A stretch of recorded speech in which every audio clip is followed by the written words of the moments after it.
రాష్ట్రంలో వాతావరణ పరిస్థితులకు సంబంధించి పూర్తి సమాచారం మా ప్రతినిధి అరవింద్ లైవ్ లో అందిస్తారు. అరవింద్, రాష్ట్రంలో చూసినట్టయితే ఎప్పుడు లేనంత స్థాయిలో వేడి గాలులు వడగాలులు వీస్తున్నాయి. వాతావరణ శాఖ కూడా హెచ్చరించింది.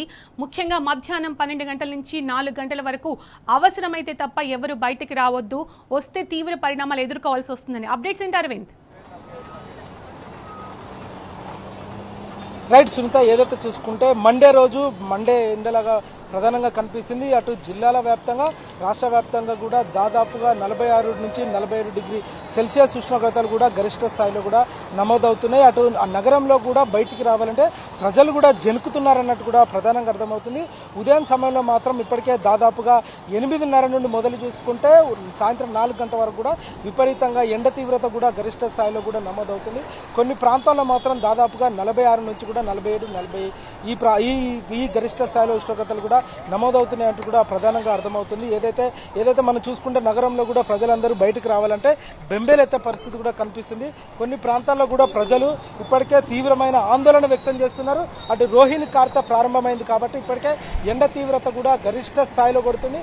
దాదాపుగా ఒక వారం రోజుల పాటు కూడా ఇదే ఫుల్ కండిషన్ ఉండే అవకాశాలు ఉన్నాయంటూ కూడా వాతావరణ అధికారులు హెచ్చరికలు కూడా జారీ చేశారు.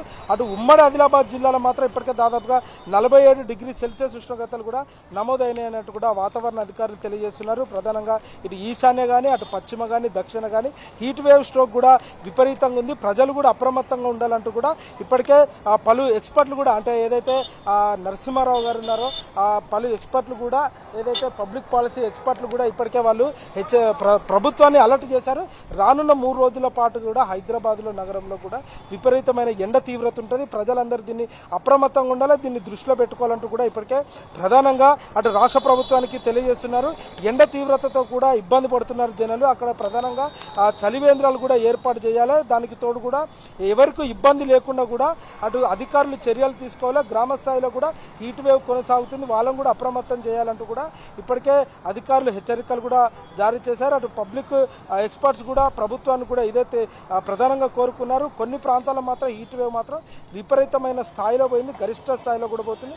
దీని ప్రభావం హీట్ వేవ్తో కూడా తేమ శాతం ఎక్కువ ఉండేసరికి నగరంలో అక్కడక్కడ పలు ప్రాంతాల్లో కూడా వర్షం ప్రభావం కూడా ఉండే అవకాశాలు ఉన్నాయంటూ కూడా వాతావరణ అధికారులు హెచ్చరికలు కూడా జారీ చేశారు. అటు ఈశాన్య తెలంగాణలో భద్రాద్రి కొత్తగూడెం, ములుగు, భూపాలపల్లి, ఖమ్మం, మహిబాద్ ఈ ప్రాంతాల్లో కూడా దాదాపు 47 డిగ్రీల సెల్సియస్ ఉష్ణోగ్రత కూడా కొనసాగుతుందంటూ కూడా వాతావరణ అధికారులు హెచ్చరికలు కూడా జారీ చేశారు. దానికి తోడుగా అటు పశ్చిమ తెలంగాణలో మాత్రం సంగారెడ్డి, వికారాబాద్ ఈ ప్రాంతాల్లో కూడా దాదాపుగా 46 డిగ్రీల సెల్సియస్ ఉష్ణోగ్రత కూడా కొనసాగుతుంది. అటు దక్షిణ తెలంగాణ మాత్రం మహబూబ్ నగర్లో కూడా హీట్ వేవ్ కూడా కొనసాగుతుంది. అక్కడ కూడా ఇదే పరిస్థితి కూడా కనిపిస్తుంది. అటు ఏదైతే సింగరేణి కోల్ మైన్ ఏరియా అటు భద్రాద్రి కొత్తగూడెం కావచ్చు, రామగుండం, మంచిర్యాల్, కరీంనగర్ ఈ ప్రాంతాల్లో కూడా తీవ్రంగా హీట్ వేవ్ కొనసాగుతుంది. ఇక్కడ కూడా దాదాపుగా 46 డిగ్రీల సెల్సియస్ ఉష్ణోగ్రతలు కూడా నమోదవుతున్నాయంటూ కూడా వాతావరణ అధికారులు తెలియజేశారు. అటు హీట్ వేవ్కు బయటికి రావాలంటే ప్రజలు బెంబేలెత్తుతున్నారు.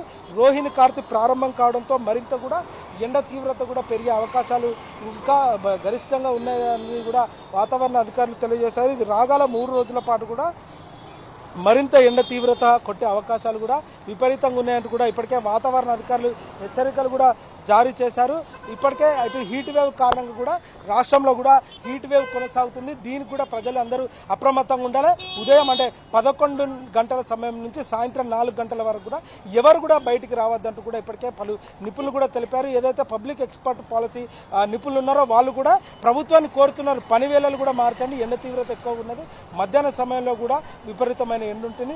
అటు ఫీల్డ్ వర్కర్స్ కానీ నిర్మాణ కార్మికులు కానీ వాళ్ళందరికీ కూడా ఇప్పటికే ఓఆర్ఎస్ ప్యాకెట్ కానీ మజ్జిగ ప్యాకెట్లు కానీ అలాంటివి ఇవ్వాలంటూ కూడా ఇప్పటికే తెలియజేశారు. ఎక్కువ వాటర్ కంటెంట్ ఉన్న ఫుడ్ తీసుకుంటే ఎండబారిన పడుకుని ఉంటారంటూ కూడా ఇప్పటికే తెలియజేశారు. అటు ప్రభుత్వ హాస్పిటల్ కూడా ఎండ తీవ్రతకు వడదెబ్బ తాగి ఇప్పటికే హాస్పిటల్ పాలయ్యని కూడా చాలా మంది ఉన్నారు. వాళ్ళను కూడా ప్రజలను అప్రమత్తం చేయాలి, ప్రజలకు కూడా అవగాహన కల్పించాలి. ప్రజలకు ఏ విధంగా అవగాహన ప్రభుత్వం కల్పించాలో దానిపైన కూడా ఒక తెలుగులో ఒకటి ప్రెస్ నోట్ రిలీజ్ చేయాలంటూ కూడా ఇప్పటికే ఏదైతే పబ్లిక్ ఎక్స్పర్ట్స్ కూడా తెలియజేశారు. ఏదేమైనప్పుడు కూడా రాష్ట్రంలో గరిష్ట గరిష్ట స్థాయిలో కూడా ఉష్ణోగ్రతలు నమోదవుతున్నాయి. రానున్న 3 రోజుల పాటు కూడా ఇవి మరింతగా నమోదయ్యే అవకాశాలు కూడా ఎక్కువ ఉన్నాయంటూ కూడా ఇప్పటికే ప్రధానంగా వాతావరణ అధికారులు తెలియజేస్తున్నారు. అటు ప్రధానంగా ఇప్పటికే 46, 47 ఈ డిగ్రీల సెల్సియస్తో కూడా ఉష్ణోగ్రతలు కూడా నమోదవుతున్నాయంటూ కూడా ప్రధానంగా తెలిపారు. Right, thank you.